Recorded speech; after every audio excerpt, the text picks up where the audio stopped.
ఈ పరిస్థితులు ఎదుర్కోవడానికి చాలామంది ఏమంటుంది డైరెక్ట్ పంచాయతీలు మీద ఏదైనా చేయమంటే నాకు ఒకటే అనిపించింది, నాకు పంచాయతీరాజ్ శాఖ మంత్రిగా కూడా నాకు ఎక్కువ బాధ్యత ఉంది. నాకు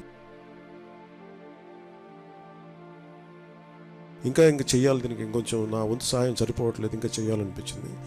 సో దాదాపు 400 పంచాయతీలు అనుకుంటే నేను ఒక్కొక్క పంచాయతీకి వ్యక్తిగతంగా నా తరపు నుంచి 1 లక్ష రూపాయలు డైరెక్ట్గా పంచాయతీలకు వెళ్ళాలి. మన 10,000 రూపాయలు 25,000 రూపాయలు ఎలాగా డైరెక్ట్ పంచాయతీ నిధుల్లో పడ్డాయో అలాగే ఈ 1 లక్ష రూపాయలు కూడా ఇది ఎంత సహాయం అవుతుందో తెలియదు, కానీ కనీసం ఆ పారిశుద్ధ్య పనుల కన్నా పనిచేస్తే ప్రభుత్వం మీద కొంచెం భారం తగ్గుద్ది. సో నా సైడ్ నుంచి నేను ఇచ్చి 400 పంచాయతీలకి ఈ 1 లక్ష రూపాయలు చొప్పున కనీసం పారిశుద్ధ్య పనులకు కొంచెం సహాయకారిగా ఉంటుంది అనేది.